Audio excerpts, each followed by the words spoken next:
quiz today, and again, we'll be going to quiz time. I know everybody's very excited about that today. New sets of names, and just because you were called on last time, of course, does not mean that you are safe this time. Okay? Everybody see okay? Everybody had enough coffee? Nobody's gonna fall asleep on me today. Okay. Potentially. Got some diet Mountain Dew. All right, so today we're going to be talking about review of systems. We've already kind of moved through, obviously, the history of present illness, past medical, past surgical history, allergies, medications, family history, social history, sexual history. So today we're moving on to review of systems, combining that and moving and progressing on to the physical exam, although you'll cover that in your physical exam course. But essentially, throughout the encounter that you have with that patient, how to blend one to the other, and how to have your encounter with that patient essentially be seamless. And then moving on essentially to that clinical narrative. How are you talking to that patient? And as you move forward with regards to your assignments, which assignment 3 opened on Monday, I believe, right? And it's due to me next Tuesday. You'll get better in terms of how you write, how you think about things that you need to ask, even though you may not know all the pathology, kind of start to cue in on questions you might want to ask more about, based on what your patient has been telling you in your history of present illness. So we're going to identify the components of our review of systems, importance of the review of systems to the medical history, really looking at what's pertinent to the history of present illness versus kind of that catch-all garbage can of everything and anything else that could be wrong with your patient. So looking at the pertinent positives and pertinent negatives, and actually understanding how to close an interview and essentially kind of send that patient on their way, so to speak. So the review of systems in general is essentially just a checklist. And nowadays, when you walk into a doctor's office, half the time, even before you see the provider, you're completing this laundry list of all the pluses and minuses of everything that might be wrong with you. And that's fine, again, as long as, remembering back to what we've talked about with regards to education level of our patient, that our patient actually can read, that the verbiage on that form is written in such a manner that the patient understands what it is, that you're not writing, hey, have you had history of COPD? Because they don't know what those letters stand for. Have you had shortness of breath? Do you wake up at night? It has to be very plain language for patients. But it talks about both what is present and what has occurred in the past. Some of your patients will like to go way into the past. Well, in my former life, I had this. That does not need to be documented. But really things that are pertinent and accountable to what's going on in their history of present illness. So it allows us to search for any type of missed things, any type of small questions that we may have wanted to go back to with the history of present illness. It allows us to essentially be a catch-all for us. Health promotion purposes, so it allows us to ensure that they've had their mammograms. A lot of times when you look at these forms, it says, when was your last pap smear, when was your last colonoscopy, last mammogram for men, when was your last PSA screening for prostate cancer. And it allows that patient to essentially write in a date, so that if they do remember, I haven't had a mammogram for 10 years, that's a problem on a 50-year-old, okay? So it allows you to timeline that and readdress that throughout the medical interview. And you always want to use closed-end questions with these types of issues. Different than your HPI, where you want to allow the patient to really express what's going on. But for the most part, these are yes or no. You've either had shortness of breath or you haven't. You either have a cough or you don't. Okay? So these should be very quick. Truly, when you look at the HPI, the review of systems, and we'll go through each segment today, you could spend all day talking to patients about a review of systems. But it really should get to the point where it essentially takes you 3 minutes. Because everything else that is pertinent to what brought the patient to the office should have been covered in the HPI, and the rest of it can be covered as we move through the physical exam. So we do a head-to-toe format. I like this dude, right? Head-to-toe format. So each system is listed separately, and it just allows us to be more fluid with regards to our thought process. And again, making sure that we aren't missing anything as we go along. We always want to look for pertinent positives, those things that are actually the patient has and is complaining of, as well as pertinent negatives. But it should not be the bulk of your interview. Okay, this should, again, typically if you can get this down to about 3 minutes, that's exactly what you should take. Remembering that most office patients, for a new patient, allow you about 15 minutes total. And that's complete HPI, it's a complete physical exam, diagnostic plan, and sending them on their way, 15 minutes. Okay. You always want to make sure that the most pertinent review of systems is covered in your HPI and your history of present illness. And as you gain experience, you're looking at the ears and you're starting to ask about the ears. Okay. You're asking about, once you notice that they have horrible waxy buildup, and how could they have possibly heard you on the left side? Any hearing issues lately? Any hearing loss? Well, as a matter of fact, it's been a little stuffy on the left. No kidding, okay? When we talk about pertinent positives, we always want to make sure that if we look at certain aspects of the body, so we have someone complaining of abdominal pain, if they don't have any vomiting, that's important. But again, that's covered in your HPI. That's really not going to be covered necessarily in your review of systems, because it's pertinent to what brought the patient into the office today. In addition, if they have a cough, if they don't have shortness of breath, well, okay, then they probably don't have like dyspnea on exertion, all the other things that would go along with someone who's having shortness of breath. Review of systems, so we avoid asking any detailed questions. You want to say, do you have any visual changes? Yes or no. Do you wear glasses? Yes or no. Do you wear contacts? Yes or no. Very easy, very quick questions. And you always want to look at the environment that you're involved in. Certainly when we're involved in the emergency department or an urgent situation with a patient, the review of systems is essentially dismissed completely, unless they are those pertinent positive areas that would be relevant to the HPI. I actually witnessed a trauma surgeon, thank God he's retired, one time asking a complete, so when did your grandmother die of? And have you had any shortness of breath? The patient wasn't intubated yet, but the patient essentially had an open book pelvic fracture, and yes, all the paramedics in the room were just like, you gotta be kidding me. Basically, he was going into active DIC, which is disseminated intravascular coagulopathy. He was bleeding out right there. So as they're getting a sheet to wrap around his pelvis to try to stabilize his pelvis, he's like, so your mother had hypertension? And I was like, you have got to be kidding. So you want to ensure you're looking at your environment and addressing those things that have to be addressed emergently. Everybody has positives. I forget whose survey I was reading through. Whose assignment I was reading through. And I kind of wanted to write next to it, did you? I think it was Kelly. Where's Kelly Rambo? Kelly Rambo? Not Kelly Rambo. Kelly Rambo's who I went to school with. Where's the other Rambo? There we go. I went to elementary school with Kelly. Anyways, sorry. So anyways, I was reading through her assignment and I'm like, did she talk to me when she wrote this? Okay, because basically the things that she was commenting on, she's tired, she wakes up, she feels like she hasn't slept at night.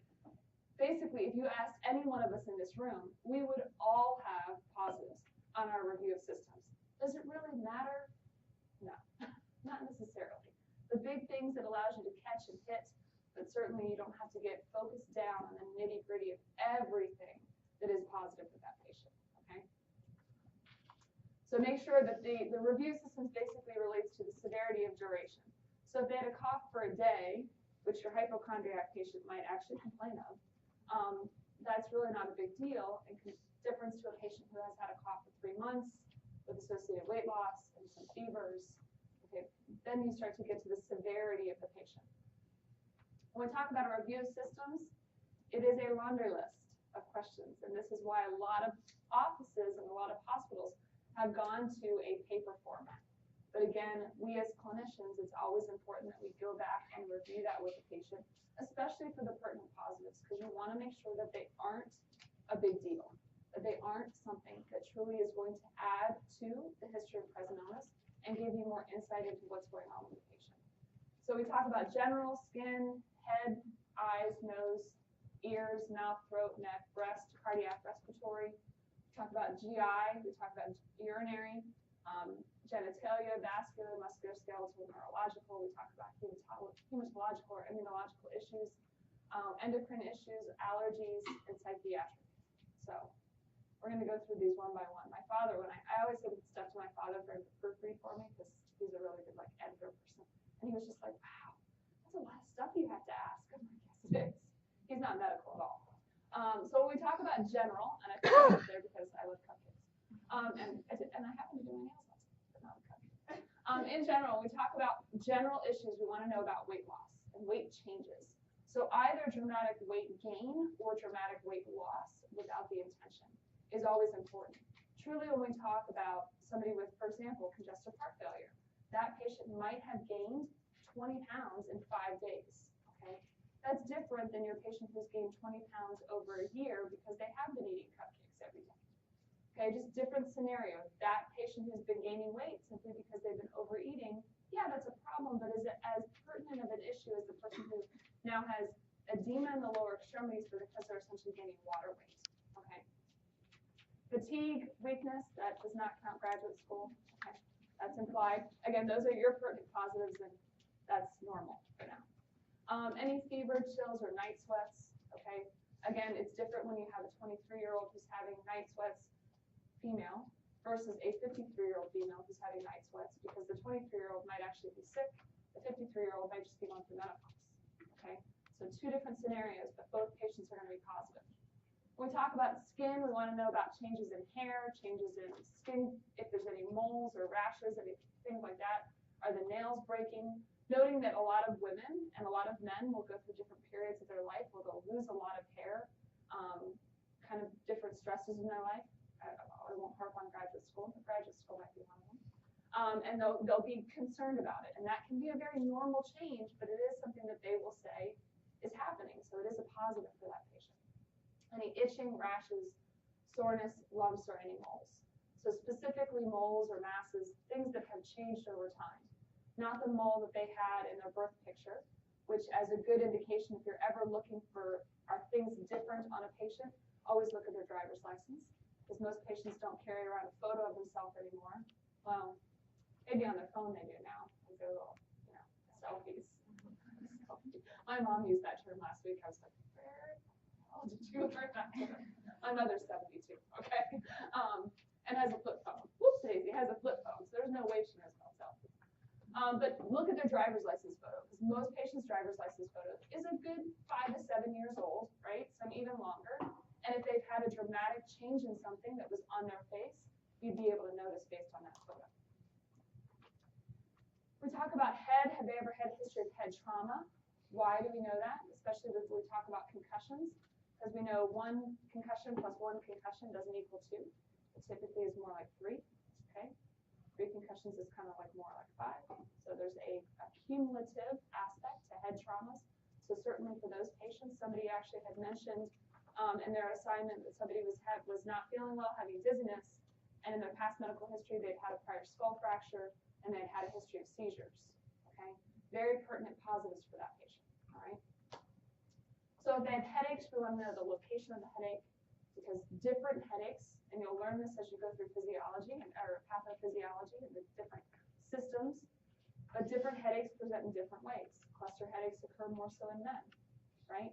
Or we have migrainous headaches occur a little bit more so in women. They're more cyclical. They typically occur in a different location of the head. So it helps to drive what your diagnosis is for this patient. We talk about frequency of the headache. Are they associated with any nausea or vomiting? Do they have any visual changes? Some people actually see flashing lights called scotomas when they have headaches. Some people will actually have what we call ocular migraines, but they'll actually have no headache. So it's kind of a misnomer. They'll simply have visual changes with it, but truly no pain per se. We talk about eyes, again, glasses, contact lenses. If they started to have headaches, when was your last eye exam? For a lot of people, that's when they start to get headaches, is when they're straining to read or straining to see things. Have they had increased blurriness or tearing of their eyes, increased itching, any acute visual loss? Okay, I woke up in the morning and all of a sudden I was blind. That's a pertinent positive, okay, versus somebody who's gradually gotten blind over decades. Not to say that that's not a deficit, but then you're looking at a difference between potentially a stroke versus somebody who has macular degeneration, okay? A retinal detachment would be another reason why somebody would have an acute vision loss. So those are things that you can actually fix and are correctable. We talk about hearing loss, again, so it might be the wax in the ear. It might be that they went camping that weekend and something decided to crawl into their ear, okay? But again, these types of questions you can start to ask them, and I've actually pulled a cockroach out of somebody's ear before. Disgusting. Not smell good.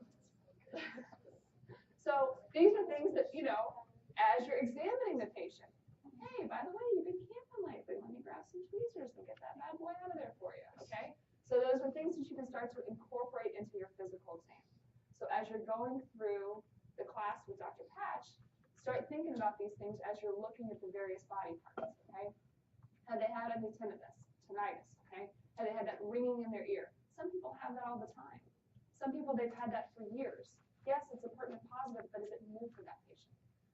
Vertigo, a lot of patients get vertigo. When does it happen? Does it happen just once a year, or does it happen all the time? Any discharge from the ear, any earache. Okay, and certainly if they have hearing aids, you can typically see them in place. My one very good friend's parents decided to always never wear their hearing aids at night, and they lived in an area where they had a lot of tornadoes, and they didn't hear tornadoes. They were fine, but I'm like, really, you take your hearing aids out at night and they're deaf as a doornail. For nose and sinuses, we talk about rhinorrhea. So are they having any drainage from their nose? Typically, that's more like your clear drainage that you would note with seasonal allergies that people get. Any stuffiness, excessive sneezing. Okay, the person who sneezes constantly all day long. Really, are they getting over-the-counter treatment? Because a lot of the patients, when we go and talk about medications, they'll forget to tell you that, oh, by the way, sometimes I take Claritin, because it's something that they can buy at Publix. It's not something that actually has to be a prescription to them. Are they having any itchy, any allergies, any epistaxis? So epistaxis is bloody noses, which sometimes will occur with increased vasculature within the nose, a history of trauma to the nose. Have they ever had surgery to the nose, like deviated septum repair, to where they have a change in the vascularity of the nose? This is not somebody who sneezes and has a little bit of blood one time. This is like frank blood, obviously frank blood coming out of the face, okay? When we talk about throat, mouth, and neck, so they had any bleeding gums, in terms of, have they been to the dentist? Do they have good gum health? Do they actually brush their teeth? Do they actually have teeth? I guess maybe that might be a better point to start. But we know that a lot of medical issues, both in terms of cardiac, can directly be related back to gum health. So you want to make sure that somebody's not losing a lot of blood and has a lot of gingivitis that's going on. Any hoarseness, any sore throat, or any swelling to the neck, okay? So it's one thing if your patient's always been a little bit asymmetrical, but if they walked in with a massive lump on the side of their neck that just developed, again, that's going into your HPI, but it may, on some of your bigger patients, either a morbidly obese patient or just a big dude, okay, they may not notice a little mass. And as you're appreciating them and palpating their neck and palpating their thyroid, you might be like, hey, have you had any swallowing issues? Have you noted any masses in your neck? Well, I have been a little sore right there as you're touching them. Okay, well, that kind of goes back to your review of systems. When we talk about breast exams, believe it or not, this was not my patient, but my patient basically came in like that, okay? She was on granted, that was her HPI, but I was like, how long has that been going on? It had been going on for a year, okay? I had another woman who had it, and now that woman was teaching, like missionary teaching, so she couldn't get back to the United States for that long. Another woman, though, she was married, very nicely dressed, you would have thought kind of upper middle class or upper class citizen, and her husband had not seen her without a bra for 3 months, and she had a bleeding mass from her breast, and I'm like, didn't your husband say anything? She's like, I haven't let him see it. She didn't let him see her shower. They were still sexually intimate. She always wore a bra. I'm like, oh my gosh, okay? So you have to ask about any skin changes to the breast, any masses, lumps. Again, typically you can, alleviate some of that tension with your younger patient, because a lot of the time, 9 times out of 10 on your younger patient, it's going to be fibrocystic breast disease, which is nice, it's benign, right? So you can allay those concerns that the patient might have. Any pain, any discharge from the breast, truly you can get, of course, we know that breast cancer occurs in men as well, right? 1% of all breast cancers are actually in male patients. So any drainage from the breast in a non-lactating female is abnormal, okay? Women who have milk coming from their breasts and they are not breastfeeding a child, that is a problem. Some women just think that is supposed to happen, and they sit there and they'll put a panty liner in their bra all the time, and they don't understand that that's potentially indicative of a pituitary in the brain, pituitary tumor in the brain. Okay, so you'll see bloody discharge that gets discounted or ignored. You'll see milky discharge that gets discounted or ignored. Typically, you won't experience that as much as in men, but men might start to develop gynecomastia, which is essentially the development of breast tissue. Again, directly related to pituitary abnormality in the brain. So you can't just ask these breast questions of your female patients. They have to be of both. Okay? And they do self-breast exams. And again, we know that typically goes more so for women than for men. But they're, for your younger female patients, do they actually complete self-breast exams? Do self-breast exams actually increase survivability from breast cancer? Survivability. No, they do not. They increase detection. They do not increase survivability from breast cancer. Okay? So it's very important that women do them because they get detected earlier. But again, we know that typically our women who are detected younger have a more aggressive form of breast cancer. We talk about cardiac. So do they have a history of hypertension? Have they ever been told they have hypertension? Do they go to Publix and get their blood pressure read, and say, oh, that looks a little high. I better keep that at a doctor's appointment. I'm going to go ahead and schedule that for 3 months from now. Okay? Have they had a history of murmurs, any chest pain, any palpitations? Typically, your female patients will be a little bit more aware of palpitations than male patients. Professor Hawks actually just had a patient this past weekend in the ER who came in and his stomach was upset. He needed to get home though. Stomach had been upset for 6 weeks. Came in on a Sunday. Fantastic. Upset for 6 weeks, put him on the monitor. He was in atrial flutter with a heart rate of 150. So needless to say, he bought himself a bed in the hospital, which he was like, I got stuff to do. And he's like, we got stuff to do, all right. We got to fix this right now. So you got to make sure. And that patient had no idea that he had an irregular heartbeat. A lot of women, though, will say, I feel a little flutter in my chest. They tend to be a little bit more aware of it, I guess is the word. Do they have any dyspnea on exertion? So are they walking out to get the mail and they're getting short of breath and they got to stop halfway there? Do they have any orthopnea when they lay down at night? Are they noticing that, well, I used to be able to sleep just on one pillow, but now I need like 3 because otherwise I can't breathe? Or I'm sleeping in the recliner now, and I used to be able to sleep in bed with my wife, but now all of a sudden I've got to sleep in the recliner every night, otherwise I can't breathe. Paroxysmal nocturnal dyspnea, are they essentially waking up throughout the night, or is their wife telling them, hey, by the way, you're not breathing so good, okay? They have signs of sleep apnea. Their wife has to wake them up to get them to breathe again because they're stopping, they're halting their breath 5 and 6 and 7 times at night, and then they're wondering why they're tired all day long. Do they have any edema? Have they noticed that their shoe size has changed? That they're kind of like spilling out of their tennis shoes, for example? That is typically your patient who's putting on weight rapidly. So again, in your review of systems, both under general as well as under cardiac, you would have those 2 pertinent positives. And if they're an older patient, when was their last EKG? Knowing that for the majority of patients who have had a surgical history, if they're over the age of 50, they're going to be required by anesthesia to have had an EKG. So if you've got somebody who's 57, they'll be like, oh, I don't know. But, they had a total knee replacement when they were 52. In all likelihood, they had an EKG at 52. But that may have been their last one, and that was 5 years ago. Okay. We talk about respiratory issues, again, shortness of breath. So a lot of these things within the categories of review of systems, you'll cover more than once. They're kind of caught into a couple different categories. But again, review of systems, do they have any wheeze? Do they have any cough? They've got a history of asthma. Maybe they had asthma as a child. They may still report that wheeze or cough from childhood. Any sputum production, any hemoptysis, are they coughing up blood? Most people are going to tell you that, okay? Because that usually gets most people's attention. Have they had a history of pneumonia? So again, if they're kind of in that age category where they could have had the Pneumovax vaccine, have they had it? If they've had a history of pneumonia, was it just something that was treated with oral antibiotics and it was treated at home, or did it require hospitalization? Any history of asthma, bronchitis, emphysema? Again, that goes to your social history, so you'll kind of be driven to that question based on how much they smoked and how long they smoked. Any history of tuberculosis? Okay, so a lot of your healthcare workers, we always have to get our tuberculosis screening every year. We may know whether we have a positive or negative screen. Some of your patients who actually have a positive wheal will know that I have to get my chest x-ray every single year because my tuberculosis test comes up positive. So I have to get a chest x-ray instead. So they'll know the timing of their last chest x-ray. Typically, chest x-rays and EKGs go together in terms of your surgical planning.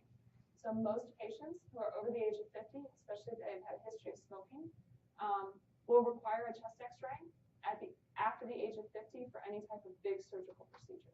Okay, so again, I've got a 77-year-old and they haven't been to the doctor in forever, but maybe they had a hip replacement done when they were 60 years old, that may have been their last EKG and last chest x-ray. The GI system is extensive, as it should be. It does lots of good stuff, right? It digests all my Diet Mountain Dew. Somebody made me Diet Mountain Dew cupcakes. One of the AB students. So when we talk about appetite, so again, that goes to weight loss. We talk about nausea. Are they nauseous? They have nausea with vomiting. Indigestion, dysphagia, are they unable to swallow? So we know that dysphagia can be one of the first signs of actually esophageal cancer or esophageal stricture. Any bowel movements? I know this kind of gets to the point where you talk to some of your patients and you're like, I really don't want to know about this stuff. But it's important in terms of knowing the regularity of their system. Okay? Isn't there a kid's book that says like everybody poops? Yeah. Okay. So it's like everybody poops, everybody pees. You know, so we all have to do it. So you have to know the changes that a patient might have. And a lot of your patients aren't going to want to talk to you about this, and some of them are going to want to talk to you about it ad nauseum, extensively, to where you feel like you went to the bathroom with them. Okay.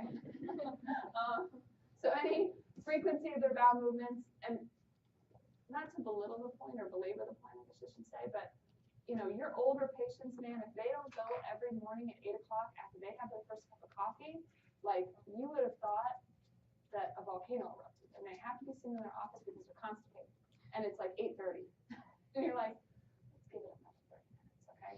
So some people are just so used to a routine and so used to a schedule, both in their life and in their bathroom life, that anything out of the normal is unusual for them. Okay, but truly you have to explain to the patients, especially post-op, or in the surgery, in the hospital, and they're on narcotics. This is normal. To not have a bowel movement for 2 or 3 days. It's okay. Like the planets are not going to collide. The worlds are not exploding. You'll be fine. Okay. But stool color is important in terms of specifically blood. So when we talk about melena, when we talk about dark stool or blood in the stool, most people will tell you I have blood in my stool. That gets their attention. But if it's a little bit darker, they don't know. But they may not relate the fact, well, it's a little bit darker. Oh, by the way, my doctor started me on iron pills 6 weeks ago. Okay, so we know that iron pills make the stool darker, but it also can have that appearance of essentially blood. And we know we get an upper GI bleed, like in the stomach, by the time the blood actually has transgressed through the small and large intestine, the stool actually looks dark. It doesn't look bloody. Okay? If it looks bloody and it's an upper GI bleed, we got a whole nother slew of problems going on. Okay? Any diarrhea or constipation, primarily diarrhea because we talk about volume loss. You might be worried about that patient essentially being hypovolemic. So if you have a patient who's like, yeah, I've had a lot of diarrhea and every time I stand up I feel like I want to pass out. Okay, well, you probably are going to pass out because your blood pressure is probably in the toilet as well. So that you start to this diagram. All right, that you start to put together.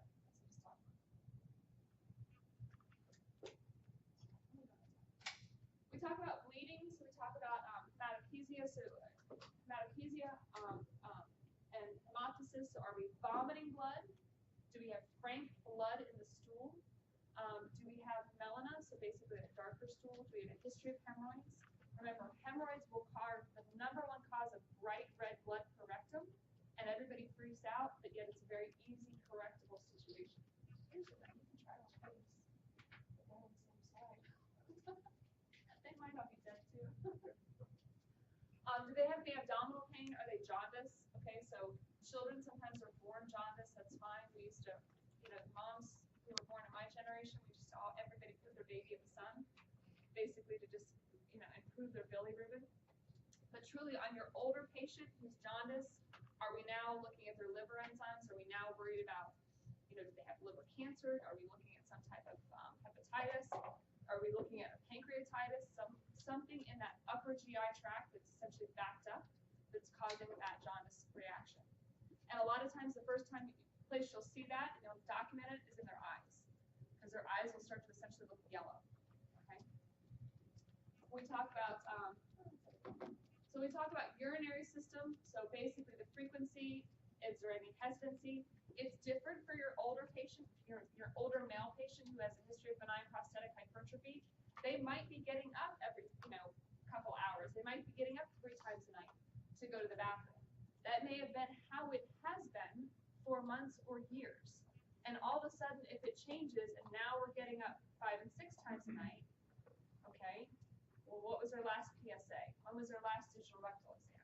Are we worried about that patient who now has essentially potentially developing more prostatic cancer issues than truly benign prostatic hypertrophy alone?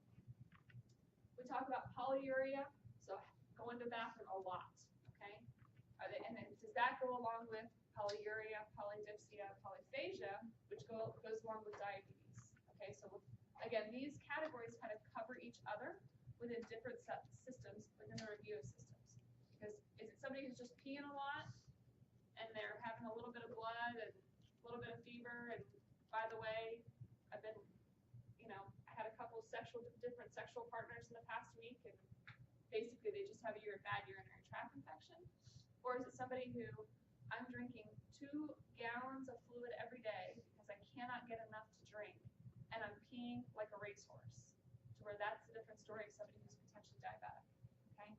Still polydipsia, still polyuria, peeing a lot, but maybe for 2 different reasons, okay? Dysuria, so does it hurt to go to the bathroom? Do we have blood in our urine? Blood in the urine typically gets people in. But you have to remember that, especially with your female patients, they may know that it hurts, they may know they have dysuria, that it's painful to go to the bathroom, but if they have blood in their urine and it's right around the time they're going to start their period, they may not know if I have blood in my urine or is it just beginning or end of my menstrual cycle. So for those patients, you kind of have to figure things out a little bit more, because that patient who all of a sudden has blood in their urine, she may not present quite as quickly, okay?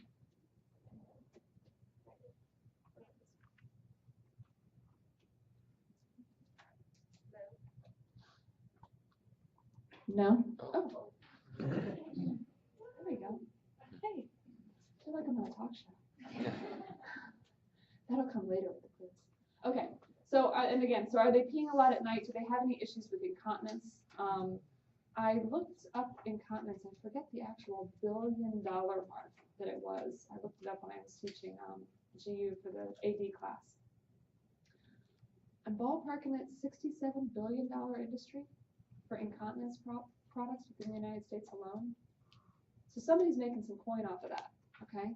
So basically ask your patients, both male and female, if they're having stress incontinence, any, when you cough or sneeze, because there are things that can actually be done for those patients. So you don't want to dismiss some of those things that are positive within the review of systems that your patients will easily dismiss. Have they had a history of kidney stones? Do they have a history of chronic urinary tract infections or chronic kidney infections? For your vascular system, I kind of jumped around because the genitalia part gets a little long too. But for your vascular systems, do they have a history of leg edema? So is it something that's been chronic to where they've always had lower extremity edema? They were a nurse for 50 years and they always wore their compression hose every day to work, and they still always coming home feeling like their legs were like lead, okay? That's kind of normal after a 12-hour workday. Is it somebody who has true bad varicose veins? So sometimes you'll see varicose veins that look like this. Another way that you'll see them is, and you'll start to notice this now as you walk around like the grocery store and stuff, the demarcation of color right at the base of the calf. People actually have essentially a brown mark, like a brown to blackish marking as the leg goes further south. You'll start to see like a purplish discoloration in the feet. That's essentially venous insufficiency in the lower extremities. So you don't necessarily have to ask that question, but as you're looking and examining your patient, it's pretty obvious what they've got on their legs in terms of venous insufficiency. So somebody who has claudication, So as you'll learn as you move through the systems, there is a difference between vascular claudication, which is a blood flow issue, and neurological claudication, which is a nerve-related issue. But it's essentially pain with walking, and they have to sit down. But then once they sit, they get up and walk around a lot. It's my theory as to why when you walk into any like Dillard's or Bell's or wherever you shop, that they always have chairs up front. It's not that men don't like shopping. It's just that they can't walk around the store. All their claudication issues get the better of them. When we talk about genitalia, so the laundry list for female, to me it should equal the laundry list for male, but it doesn't. So for female, then the age at which they had an onset of their period is called menarche. And a lot of these things moving forward goes directly to breast health. So we know the age of onset of when you started your period, when menarche occurred, how many pregnancies you had, what age you had pregnancies. If you have any family history of breast cancer, all of that goes into the breast cancer risk assessment score, also known as the Gale score. And we know that women have a 1 in 8 chance of developing breast cancer in their lifetime. Everything that you start getting extra points for over the age of 35 actually starts to increase your risk for breast cancer, okay? So anybody, I don't know if there's anybody in here over the age of 35. There may be a couple. But basically you can't do it if you're under 35. But for me, for example, my risk is 20% in my lifetime. Okay, so I'm 1 in 5 instead of 1 in 8. So you have to know period regularity, frequency, duration. Have they had any dysmenorrhea? So do they have really extremely painful periods, prolonged periods? How much are they bleeding? When I told this to the AD class, all the men were just like, oh. But boys, women know exactly how many tampons or pads they go through. Okay, so if they're starting to bleed more, we have to be more concerned about ureter cancer, endometrial cancer. You have to be, so women will notice that change, and that's how they'll tell you. Well, my period is heavier. You can't just be like, well, how is it? How do you know? Trust me. A woman will know. Well, I normally go through a box of tampons, and now I have to buy 2. That's a dramatic change for that woman. Basically, that woman is then getting a CBC because you know she's going to be anemic. Okay. Any itching, any discharge, any sores? When was their last pap smear? What was the result of their last pap smear? Everybody kind of gets all, I shouldn't say, this is going to sound bad. Everybody gets all worried in the United States about cervical cancer. Truly, cervical cancer takes about 10 years to kill you from the time of actual diagnosis. So the majority of women in the United States who are diagnosed with an abnormal pap smear don't die from cervical cancer. They die if they don't go to the doctor and ever get the pap smear. Whereas when you look at cervical cancer in underserved areas, so if you're going to potentially serve around the world or practice around the world, cervical cancer, I think, is the #2 leading cause of death for cancer among women worldwide. So that's mainly because women can't get to a provider and can't get diagnosed, okay? When did they go through menopause, and have they continued to have hot flashes or night sweats? Knowing that a lot of menopausal symptoms can last up to about 13 years after essentially their last period. Okay, so they can last for a long time. We talk about male patients, so we talk about any penile discharge, any sores. Again, typically that patient will tell you, and typically that is why they came to the doctor, was to be evaluated.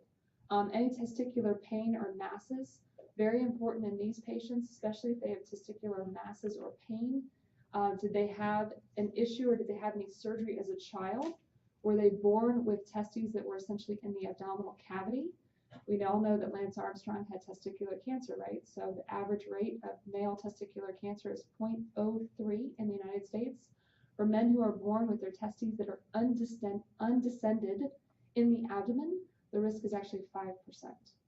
So if they can report, yeah, my mom said I had some issues when I was born and I had to have some surgery done, that's dramatic, because even when they do the surgery to lower the testes into the scrotum, it does not take away that increased risk of testicular cancer long term.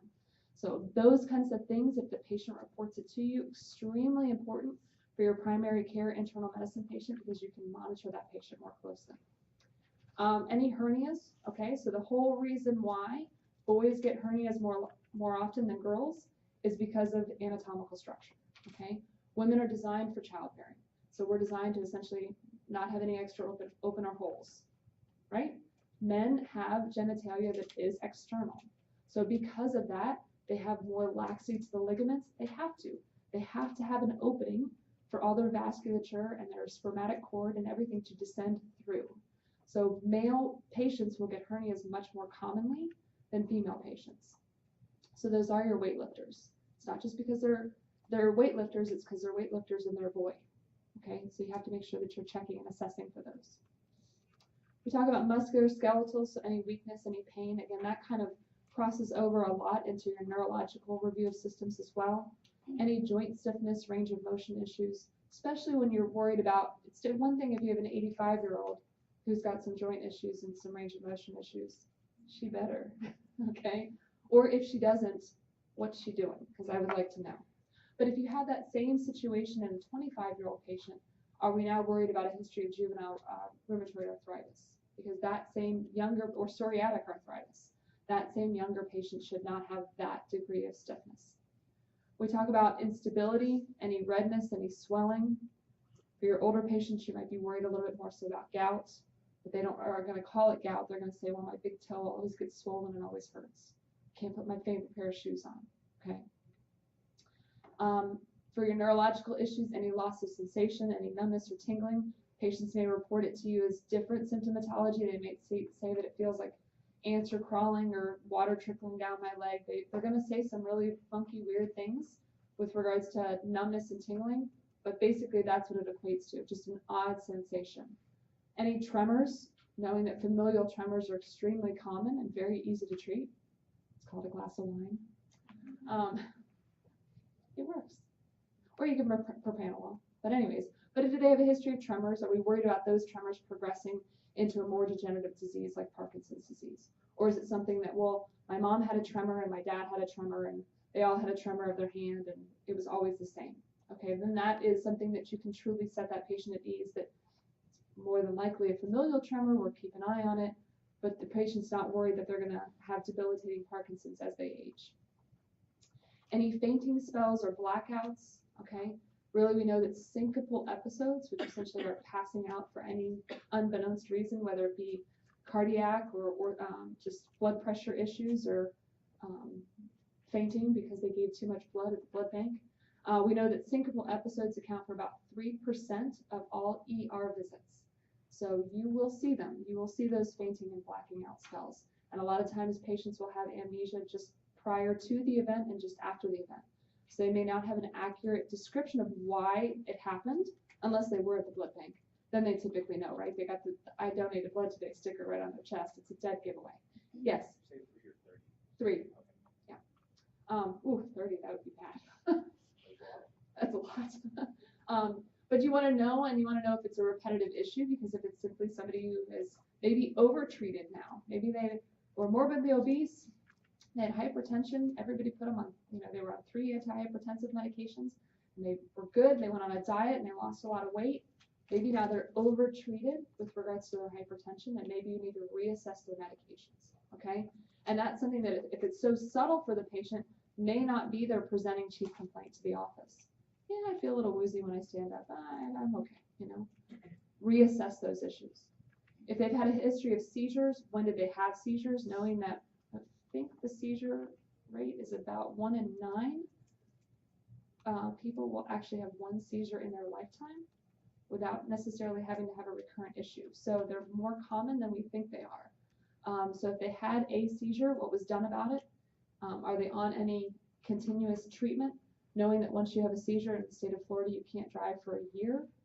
So a lot of, that's not a good day right there. So knowing that a lot of patients won't tell you about that because they know the law. If they're on any medications, are they actually compliant with their medications? Those types of things. A few more and then we'll take a little break. Yes, sir. So a once a lifetime seizure is a pretty normal thing, you say? Yeah, it's more common than we think it is. Wow. Yeah. Yes. Febrile seizures count for that? They probably are added into that statistic, I would bet. And a lot of febrile seizures that occur as a child, kids kind of essentially grow out of them. Good point. I actually had one set of cousins. I have lots of cousins. But I had one set of cousins, all 4 kids they're my cousin's children. They all had a febrile seizure at 18 months old. Every single one of them. And then that was it. They never had another one. At the time, though, they were put on phenobarbital. This goes back about 30 years. Every single one of the kids was on it for a year and then off. Okay, so very common. You just kind of have to calm your patient down, especially if it's a child, calm your parents down, okay? Hematological issues, have they had a history of anemia? I always love the ranges on a CBC for hemoglobin and hematocrit. I think it's always funny. Especially when you look at female patients, female patients who are in the menstruating years, that they expect our hemoglobin and hematocrit to be that high. I think that's kind of, it's kind of funny, I think. Anywho, so do they have a history of anemia? Is it chronic anemia? Is it something that, don't get excited when your patient who's 35 years old, who's active and healthy, and who's a menstruating female has a hemoglobin of 11, which is just below normal. She's probably always sat at 11. Okay, so again, that's not a new issue for her.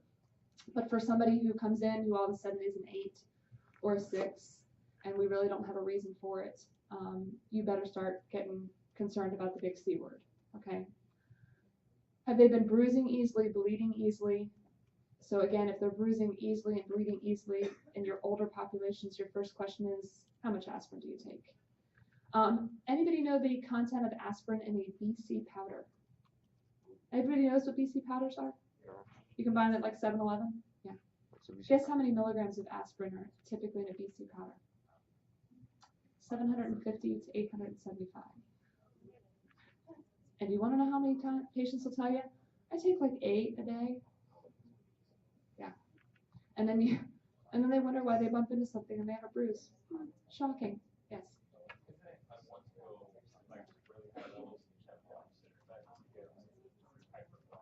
Oh yeah, they can.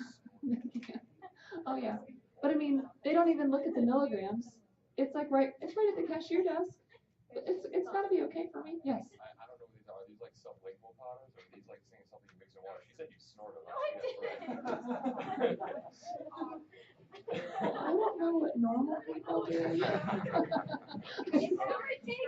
I don't know what she does with her BC powder. It's sublingual? Typically what you do is you mix it in fluid. Okay. It's usually a powder. It's essentially a crushed, like high dose aspirin. And they mix it. And to boot, they usually have caffeine. So, when I told that to the AD class, they were like, well, yeah, they work great. They take care of your headache. I'm like, yeah, at that point, anything's going to take care of your headache. 875 milligrams of aspirin? You got to be kidding me. So, do they bruise easily? Do they bleed easily? So again, that might prompt you to go back and say, well, are you taking anything that might thin your blood out? Because your patient's probably not going to tell you that, oh yeah, by the way, I stop at 7-Eleven every afternoon for my big 24-ounce can of beer with my BC powder. Yes. I also have some issues with stomach. Oh yes. That might be. So what brings you in today? My belly's been hurting. Why? I don't know. Any blood in your stool? Yeah. Okay. Is it dark? Sure it is. Of course it is. You're taking so much aspirin, okay? But you might be looking at your patient and be like, you kind of got some bruises on you, What's going on? So again, if they don't tell you, it prompts you to go back and ask those questions. Any petechiae, any purpura, this is basically a child that's presenting with purpura. Have they had a history of past transfusions? We know that transfusions nowadays are very safe. However, in prior years, we have a history of HIV infection that occurred many, many moons ago, and hepatitis that people are worried about. Sometimes patients will actually refuse transfusions because they are concerned still about, I don't want to catch that virus. I don't want to catch AIDS. I don't want to catch hepatitis. Truly, the blood now is very clean. Understanding that a lot of patients will try to, especially if they go through surgery, they'll try to donate their own blood to get autologous blood back. And really the blood has gotten so clean that most surgeons are even getting away from allowing patients to essentially donate their own blood, because basically I'm going to make you anemic before I'm going to operate on you? Probably not. So most surgeons are getting away from doing that, whereas even up to 10 years ago, that was a pretty routine order that had been placed. All right, let's take a break. We'll come back at 11. We'll finish up, and then we'll have quiz time.